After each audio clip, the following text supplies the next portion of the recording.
Hello friends, তো দেখো আজ আমি তোমাদের সামনে একটা নতুন রেসিপি নিয়ে এসেছি। সেটা হচ্ছে ইলিশ মাছের মাথা দিয়ে পেঁপে আলু তরকারি। তো তোমরা দেখে নাও, খুব সুন্দর সুস্বাদু একটা খাবার। তোমরা যখন তখন বানিয়ে খেতে পারবে এবং এটা করতে তোমার 5 মিনিট সময় লাগবে।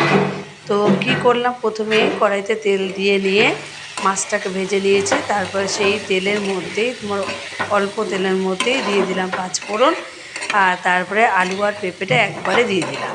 তো একবারে নেড়ে চেড়ে আলু আর পেঁপেটা যেই ভাজা ভাজা হয়ে গেল, অমনি ওর মধ্যে দিয়ে দিলাম তোমার পরিমাণ মতো লবণ, হলুদ আর লঙ্কার গুঁড়ো। ঠিক আছে, তারপরে কিছুটা নাড়াচাড়া দেওয়ার পরে পরিমাণ মতো একটু চিনি দিয়ে দিলাম।